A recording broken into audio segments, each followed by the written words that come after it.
It's time for the final stage to begin.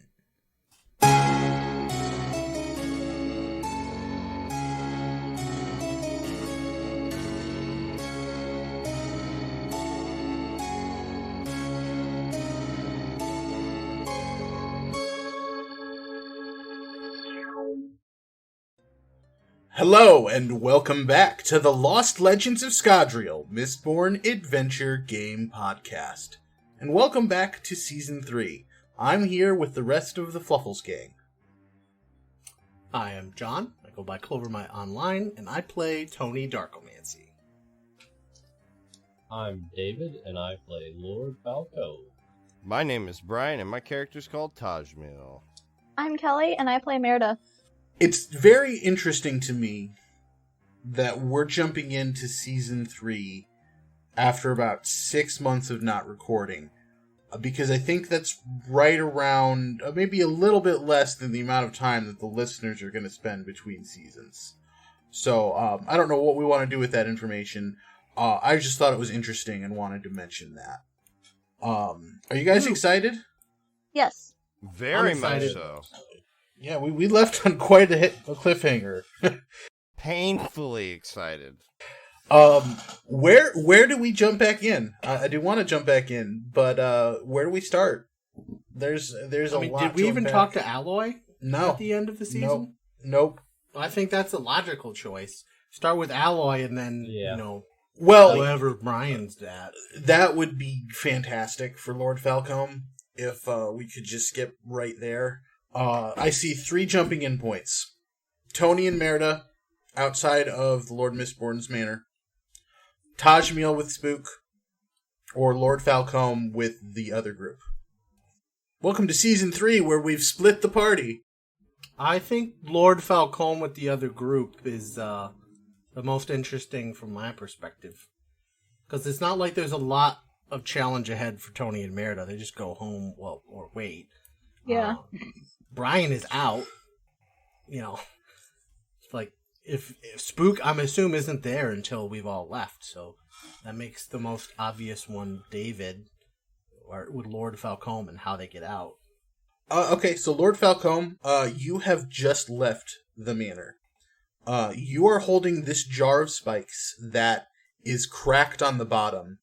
There is a handkerchief. Wait, I'm holding it? Yeah. I'm pretty sure that it was handed to you at the end. Okay. Gotcha.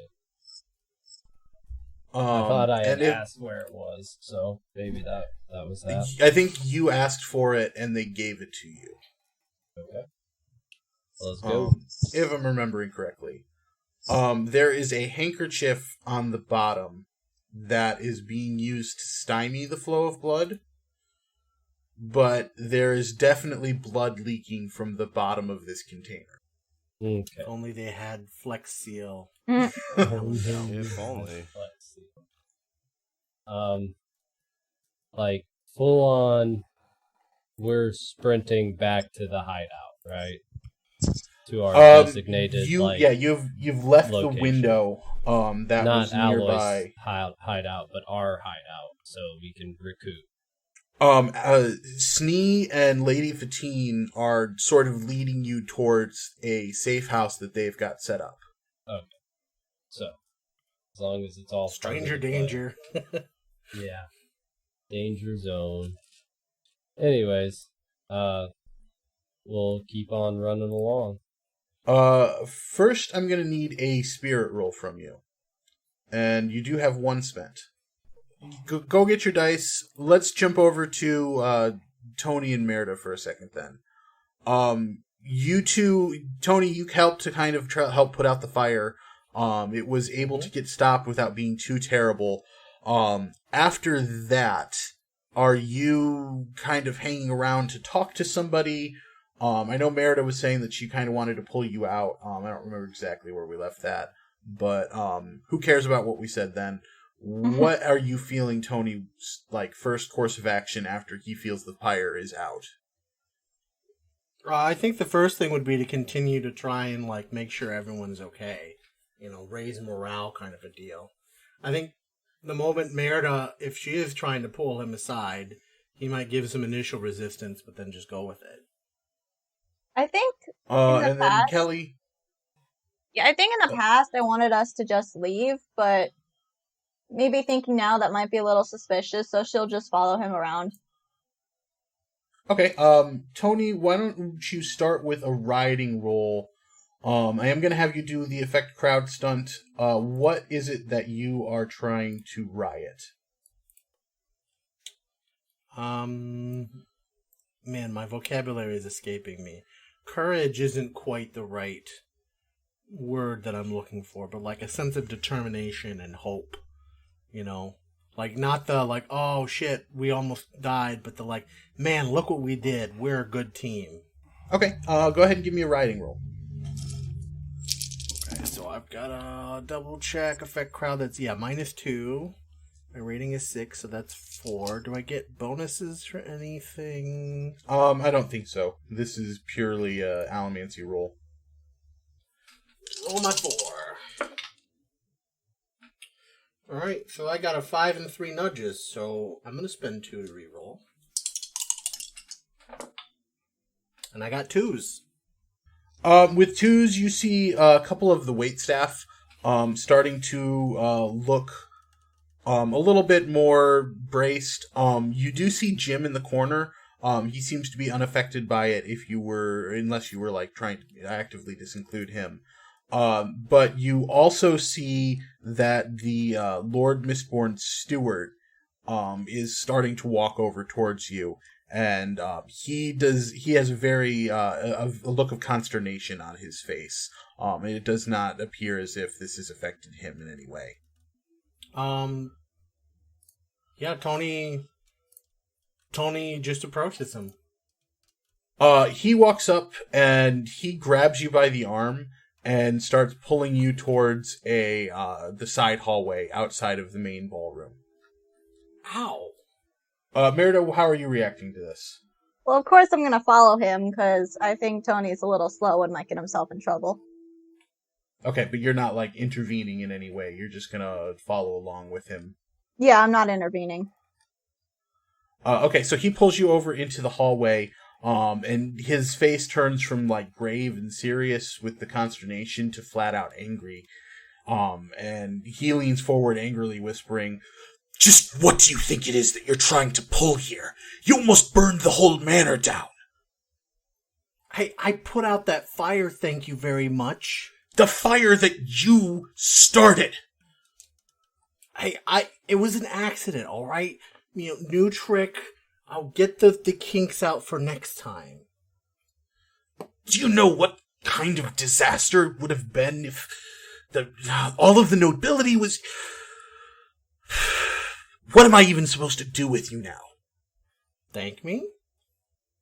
Thank you? Thank Yeah. you?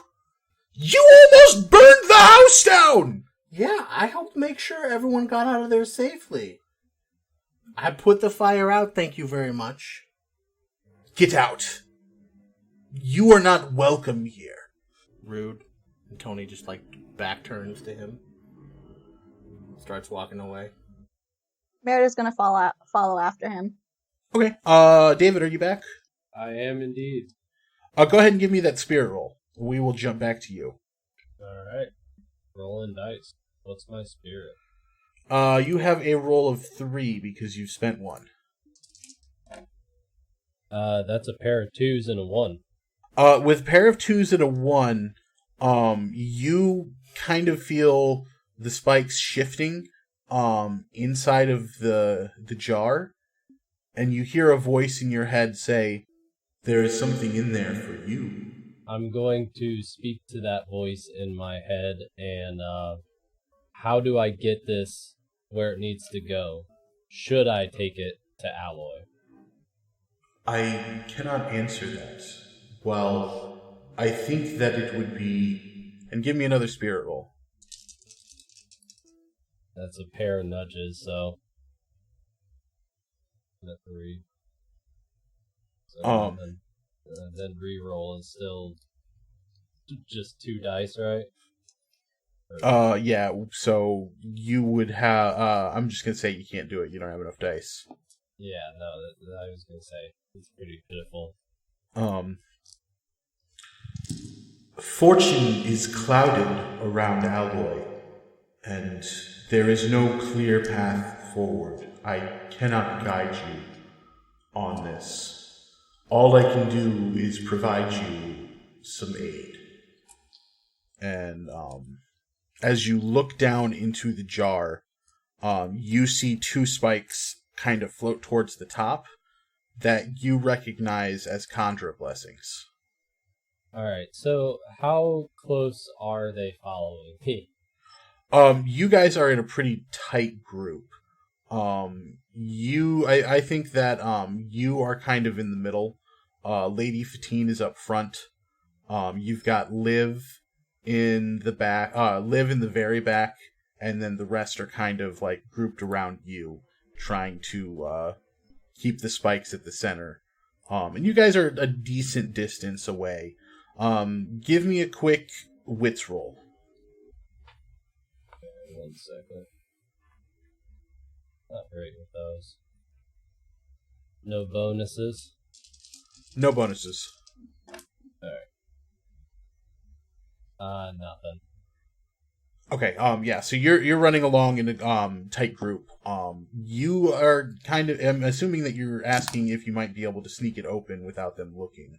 Well, how open is this cracked vial of blood and spikes? So think of it like somewhere between a large, or somewhat about the size of a pickle jar, is what I'm imagining. So the crack is not so bad that all the blood has leaked out already. No, and I would give you more information on that, but that's what the wits roll was for. Okay.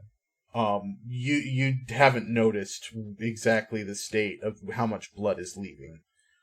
I will tell you that the handkerchief exactly at this point is closely. soaked. Yeah. So you're not. It's soaked. You can kind of feel that it's soaked, but that's all that you know about the state of how much blood is being lost by this container. Like we're trying to take the side streets and stuff, and they're trying to cover for me because like right now, I think like 3 of us are covered in blood. I don't know if you're necessarily covered in blood, but yeah, you're trying to move quickly and furtively. And they're trying to conceal the fact that you're carrying anything. Alright, so they're working in concert with me. Yes. Alright. Go ahead and give me a physique roll. I like those. That was a misroll. That dice has to be abandoned to the dark deep down. Wow. I'm just complete bonkers today with my rolls. 3 1s is the best I have, and 2 nudges. With the 2 nudges, it's not a quick process. You are not able to find your footing as well in the dark as you'd like to. And it looks like some of the other ones are having trouble too. Sneeze seems to be struggling a little bit to move quickly and quietly, as well as Liv. Only Lady Fatine seems to really be moving with the kind of energy and grace that you would expect her to. So it takes a little while, some nerve-wracking time, until finally you get into this small building. And so when you get in there, you recognize it as the same place that you had taken the rest of the group to steal the bead of ATM from them. And you come inside, and Lady Fatine bolts the door closed behind you after everybody gets in. Alright. Lord Falcone will look around for a table. Yeah, there's a table in there. It's very sparsely furnished, with very shabby furniture on this top floor. You know that there's some better furniture in the trapdoor beneath, but there is a table. Alright. He's going to set down the vial, or the jar, point at it and say, we need to fix that somehow. Well, I'm open to ideas if you've got any. I kind of don't keep any glass jars lying around. I'm not sure if these guys do. And Lady Fatine kind of just gives a small shrug when Snee looks towards her. This is your guys' place. I don't know what you have here. It's a bug out place. We don't have anything here. We keep hot merchandise in the basement, and that's it. We're all out of hot merchandise at the moment. Send somebody, go find something nearby. Lady Fatine, or give me a charm roll. I just have horrible ideas with this 3. They don't like me because at least I'm straight up with them when I rob them. But you did rob them. 1 and 2 nudges again. That's I cannot make this up. This is bad. The nudges are there. I just need actual rolls. And I suppose you want me to be the one to go get it for you too. No, Falcom, I think we'll keep the same number of people here, just to make sure that everything stays equitable. You have no worries about me. You saw who I sided with earlier. The man's got a point, Fatine. We can at least keep it civil here. The blood that is blood, right? That's blood. That's a lot of blood. That is a problem. Could we maybe tip the jar upside down, or is there any other solution? I don't know how we fix a broken glass jar. That flew out the window with Tajmil's bird. You are a smarter man than me, Snee, and I got nothing. Besides going to buy another jar and maybe salvaging some of this. Yeah, I know this is not the time for a grocery store visit, but we need a jar. I think I'm gonna leave it right there for a second. And let's a really pressing moment. I just envisioned this scene, like 3 people, a little bit of blood everywhere, rushed, just ran through the streets in the dark, sitting around looking at a jar of spikes and blood dripping out on a table.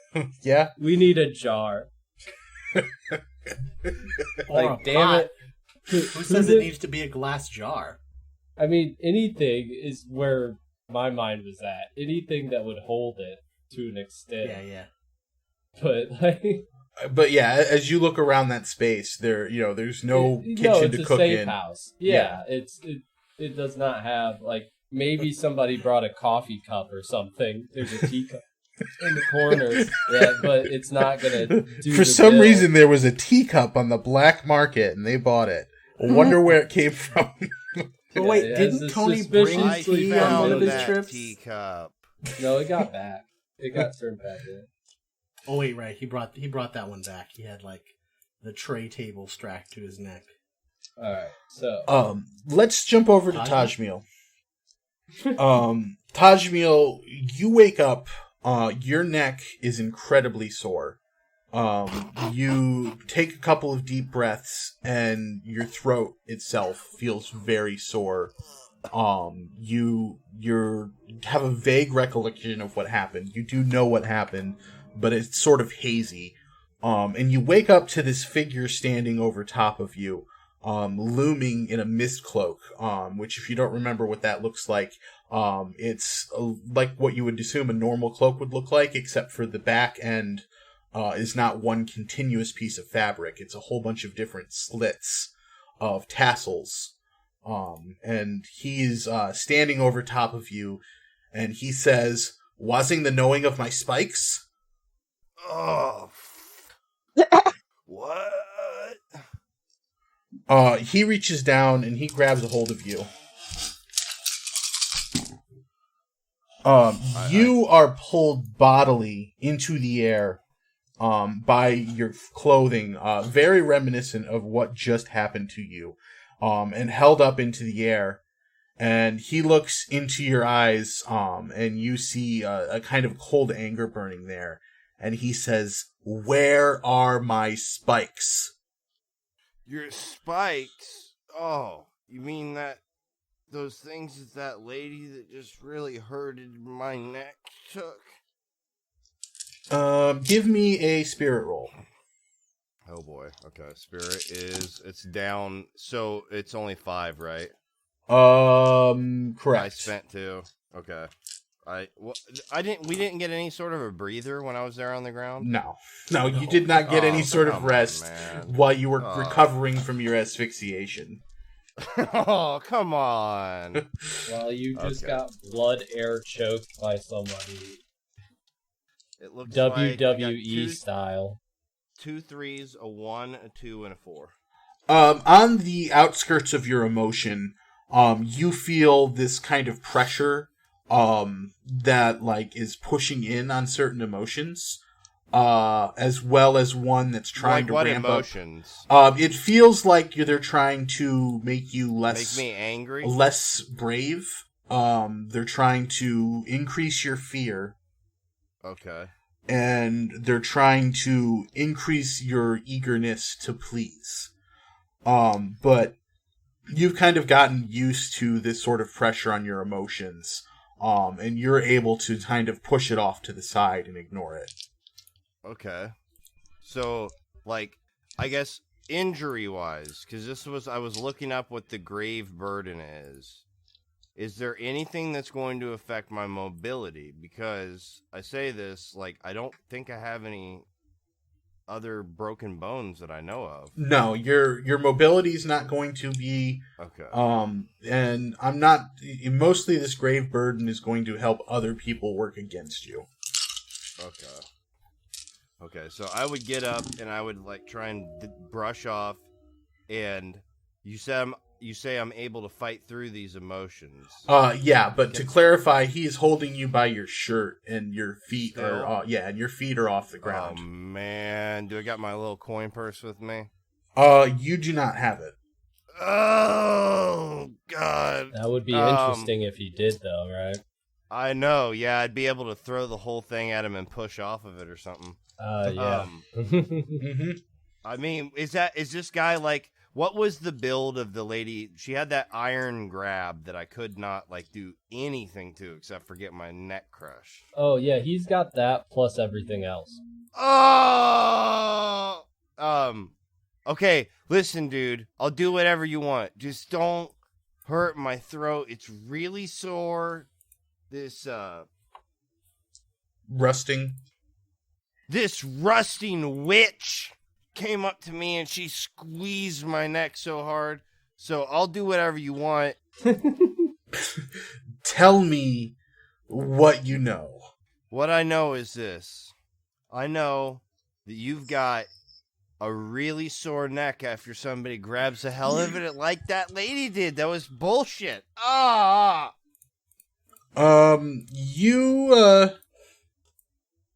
Let's see, what would Spook do in this situation? I think he's going to hit you with another blast of Alamancy, so give me another spirit roll. Oh, shit. Another 5. Oh, fuck. I got 2 5s, a 6, a 1, and a 3. Damn. Yeah, that's the problem with you having such a high spirit. Again, you feel like an increasing pressure. This one is much more powerful than the last one was on the same emotions, and you're again able to just kind of shrug it off. At that point, when he doesn't see like any difference in like because I assume you're kind of meeting him eye for eye. It feels like a very Tajmil thing to do. Yeah, I'm just trying to not get that neck hurt because. So I think at that point, he is going to put you down and kind of reassess you up and down, and give you a good look. Is my bird with me? I forgot to ask about that. You sent him after, Lord Falcom. Okay. And I think when Lord Falcom, I think they closed up the door after that. Oh shit! So he's trapped somewhere. Like then the trap door towards where you were, so he's at least kept from you. Okay, all right. As he's looking at you, you notice his attention. Canon wise, really quick. Sonichu knows whenever he's not around me to go to like the grown up. So like he goes to like Falcon or Merida or Tony sometimes. I will keep that in mind. I just don't want him to get lost. I just don't want him to get trapped in some attic or something. I will keep that in mind. Okay. And I was on the same page. I would not normally let you be like, no, this is what happens. But I was on the same page. He is a homing crow, a message crow. Okay. He will go to the next adult in the room. Which is Falcom. Well, he already tried Falcom. So it'd be Merida next. No offense, Tony, but I mean, we're kind of on the same page when it comes to our characters. I don't know. Tony cares for animals. Yeah, no, he's going to Tony next because he likes Tony the best. Yeah. Yeah. We did have a nap session during that last battle. That is true. So Spook looks past you down towards the area where that cabinet was, and he drops you. And you are able to catch yourself with your acrobatics being used to falling. How high up did he have me? Like a foot and a half. But like he wasn't he kind of like just not only dropped you, but kind of like shoved you away. I didn't know if he was like 8 feet tall, predator type of. No, he's a little lanky. But I think he's got a pretty good arms reach at this point in his life. It's a little hard to say for sure, but he gives you like a little shove, so you would, like, somebody without the kind of experience you have would have had a harder time staying on their feet. Right on. He walks over to where this cabinet is, and he bends down, and you can give me a wits roll. Ooh, that's gonna be like 3, I think. 4. 4. Oh, it is 4 now. Okay. I got 2 5s, a 4, and a 3. As he bends down, you can tell that he is taking in deep breaths through his nostrils, and really smelling the room. And he leans down and he picks up a tiny shard of glass, and his other finger touches a spot on the floor, and when he brings it back up, it comes up red. The floor does? His finger does, where he touched the floor. Well, because if it's all covered in blood, right? Not like... Yeah. Or are we talking like... Okay, I thought it was like glowing red or something. Do I know what's going on? Because this seems like this is some pretty esoteric, deep... I don't know if I... So he's basically using the same power that Merida has. Because she's a tin eye, she's able to enhance all of her senses. And so when he was holding you up, I rolled his tin for him, and he got a nice whiff of the blood and was able to go over there and find out where it was. Oh, so he's able to track what happened then in the room? Am I hearing that right? Kind of. He at least smelled the blood. Okay. And that was from Lord Falcon? That's from the jar. Oh, that's leaking. Yeah, when you dropped the jar, he found the broken piece of glass and the blood. Well, then I would probably say to him, see that jar? You know what happened? I was trying to help you out, because I've got some powers of my own, mister. I can see into the future, I guess. If you teach me how to do all this stuff you're over here doing with your finger on the floor and stuff, I will steal you that jar back, lickety-split. Tajmil negotiates like a heroin junkie. Kind of, yes. Yeah, he's not far. He's a trashy person. Let's be honest. Hey, I was gonna steal your stuff, but I got choked out. But I'll steal your stuff back, man.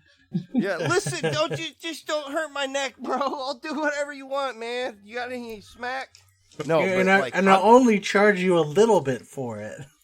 Here's the thing I don't understand. I have 11 damage, but I have a 9 health, so... You can keep it at 11 for now. All of your die rolls have a negative something penalty that I have to look up. So I should have been rolling those at a negative, then. Probably, but you also have an excessive spirit, so I'm not too concerned about it, and I'm not willing to go back and... Let me see here. Redo all of that. Wounded... Okay, defeated is 0. That's for resilience? Health of 0. Loses 2 in any attribute. Okay, going forward, I have -2 in any attribute. Okay. But I would try and negotiate my way out of this with this guy, because it seems like that he could very easily kill me if he wanted to in an instant. As you're saying all of this, you see him roll his eyes, and he kind of gives you a flat look, and he says, "I'm getting to get a picture of why you were double-crossed."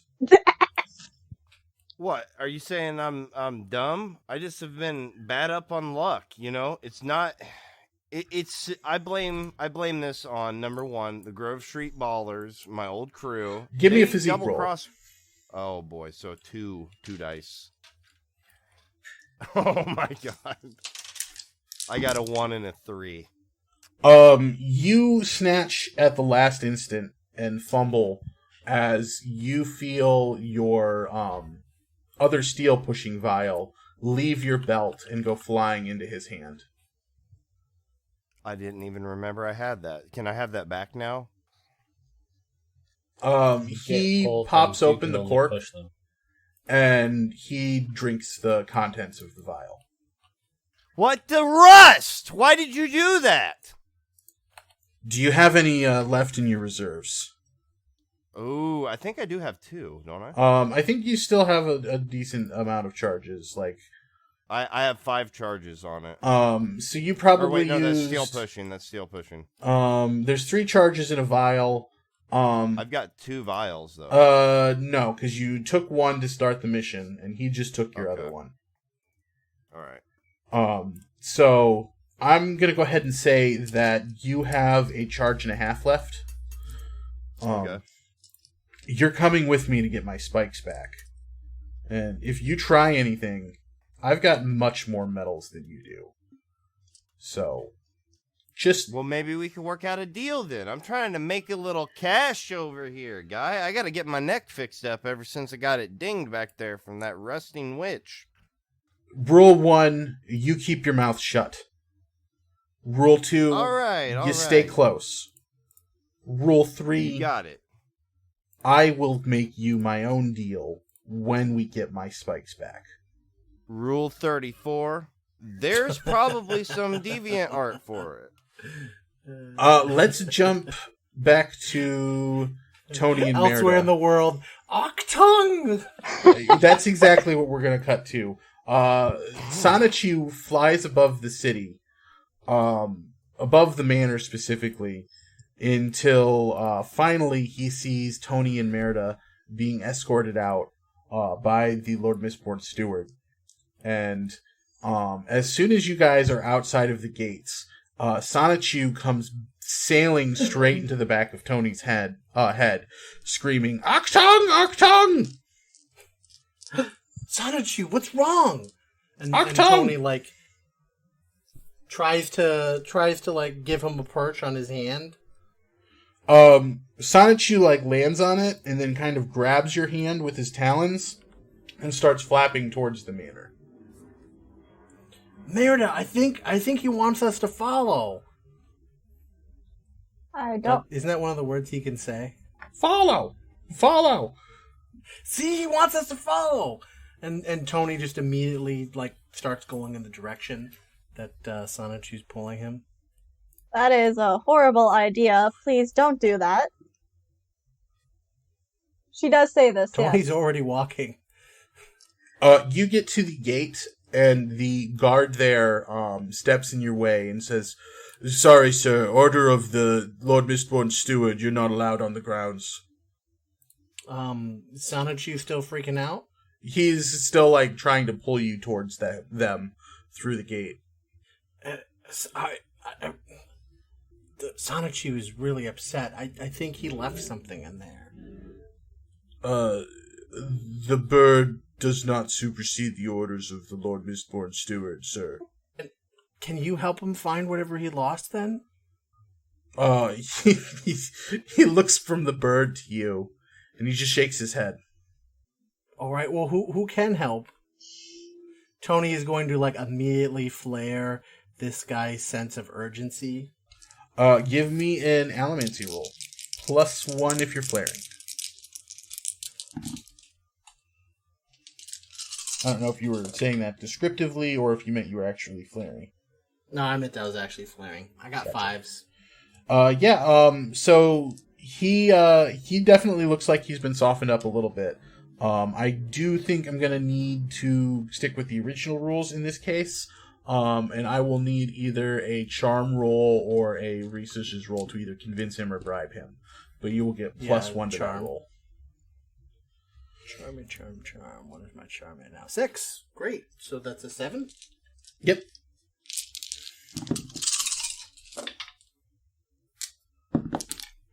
Threes and 2 nudges.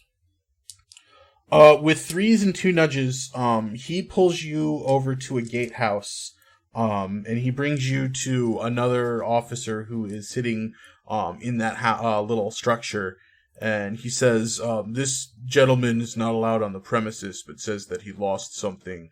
Or can we, take some notes, or I don't do something for him? He seems like a nice lad, and he's been very polite since I told him he wasn't allowed inside the ground, so if we could just find something to do for him, I'd appreciate it. And the other guard kind of looks at him and says, Steve, you were such a soft heart, but fine. I will take care of this again for you. Sir, come take a seat.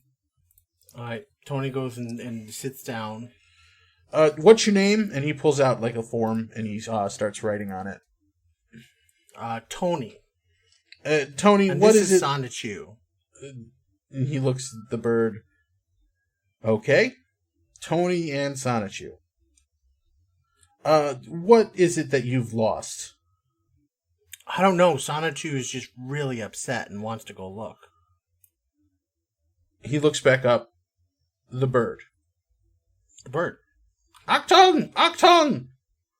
See? He's upset.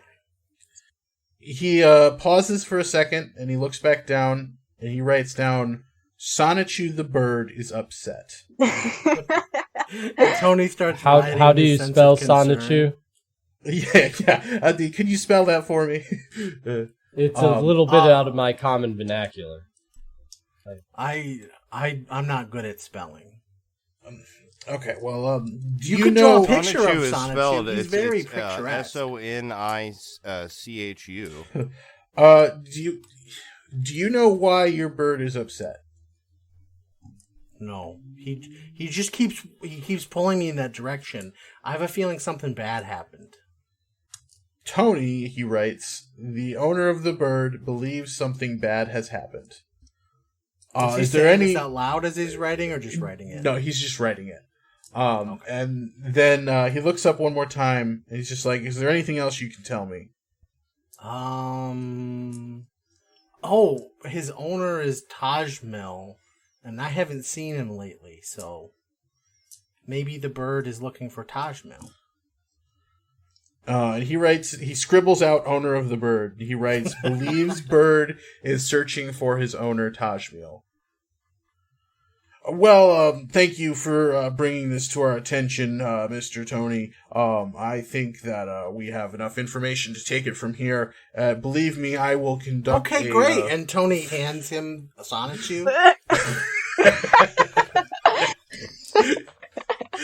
Before he can finish. He's holding Sonichu, and Sonichu kind of pecks at him a couple times, so kind of drops him, and Sonichu flaps his wings and flies over and sits on top of a bookcase where he just starts screaming, Octung! Octung! Yeah, I think he really needs something.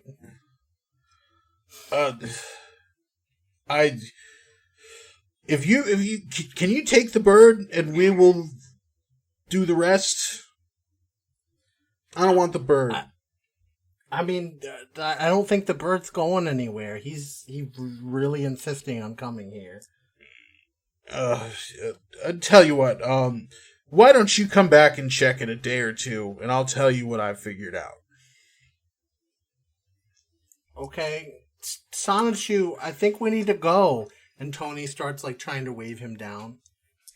I think that, like, if you start heading towards the door and, like, you open the door, Sonichu flies towards you.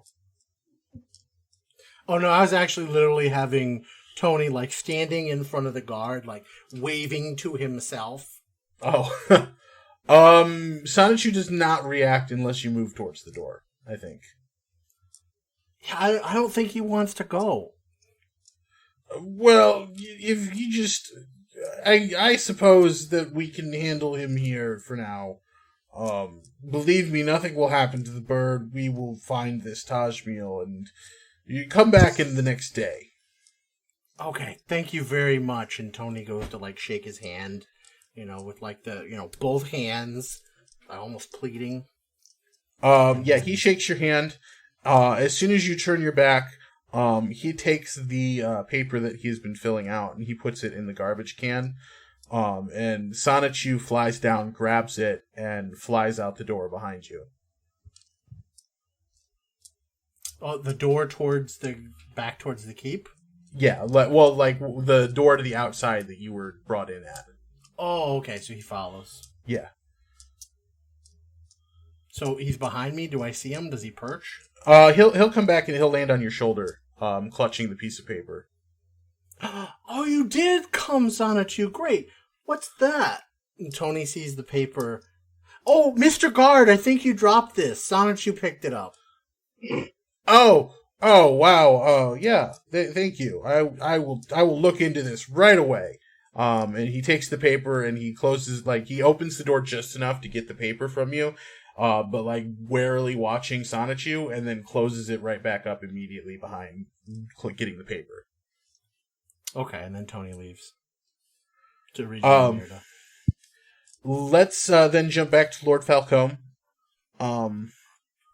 Maybe our best option is just to get it to Alloy as soon as possible. Is he ready to receive it? I thought that whatever we had it, we could just dig it to him. I don't know what hours he keeps. I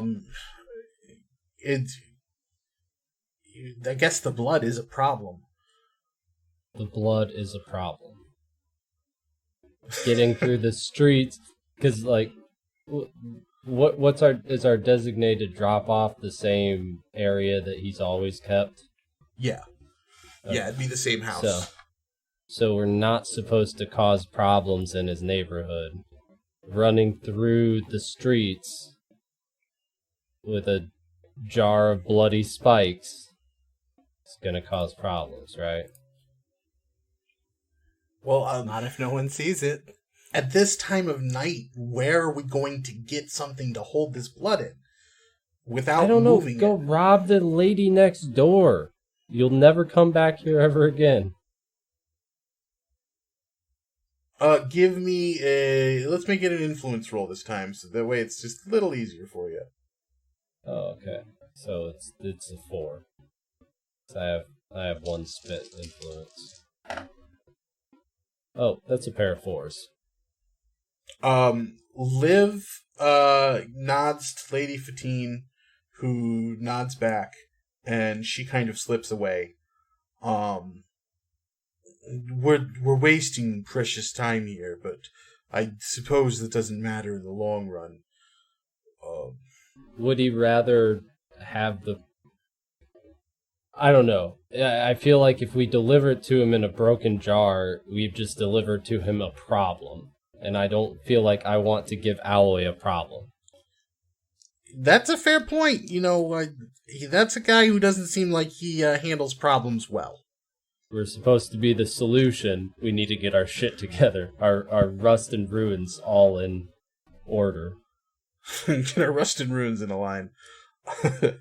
I suppose then it's a good time to talk about the fact that we don't have the book. I have those notes, though, right?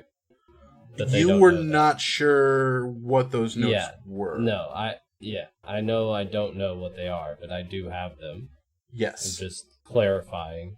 Falcom is going to say that's less than ideal, but we have these, which is still a payoff. Well, I just hope that's good enough, because he was pretty adamant that he wanted that book. Well, we can deliver this part now and then work on part 2 later. The book wasn't where it was supposed to be. I didn't go down there. Oh, believe me, there was nothing else in that room. Many of us can attest to that. The only thing left down there when we left was Tajmil. Well, if we have to go back after the book, it's going to be much more complicated, but we'll cross that when we get there.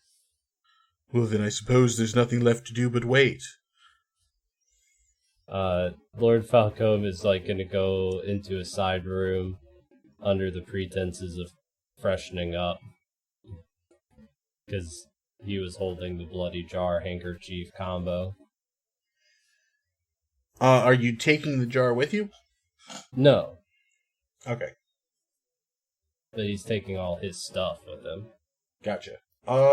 Did you have something else in mind, or are we at a good place to go ahead and stop the episode? I was going to see if he could decipher those notes while he was alone, to see if those did hold any importance. Go ahead and give me a wits roll. That's a pair of 5s.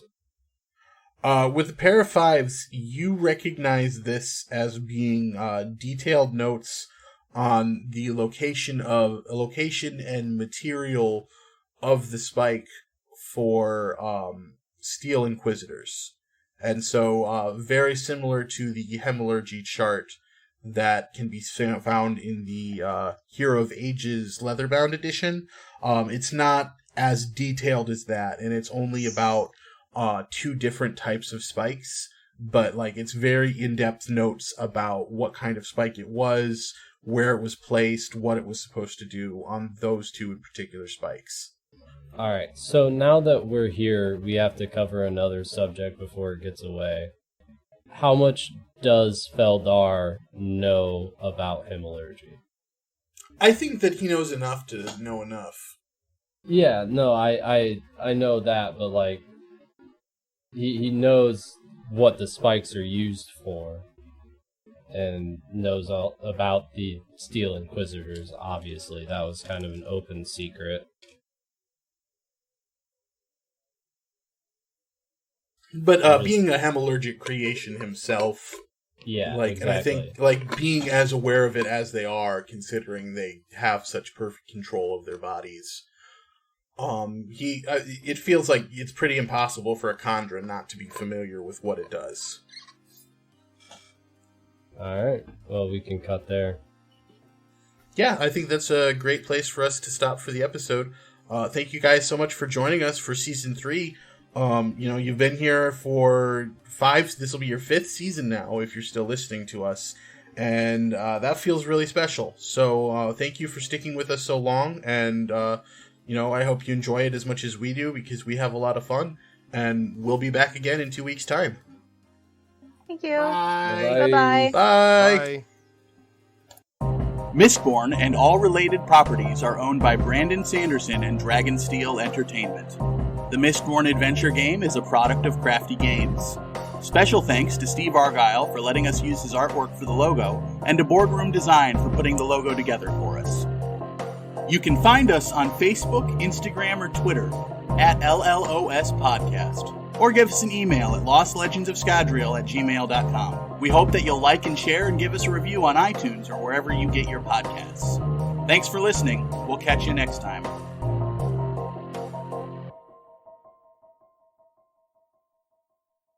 So, Trevor, I'm going to say something right now as we're recording a semi-regular production.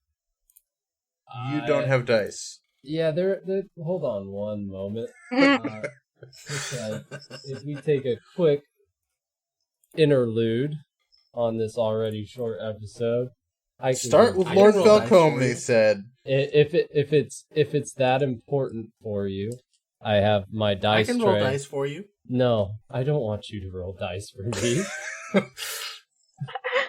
Go get your dice. I'd roll them on roll 20 first. That's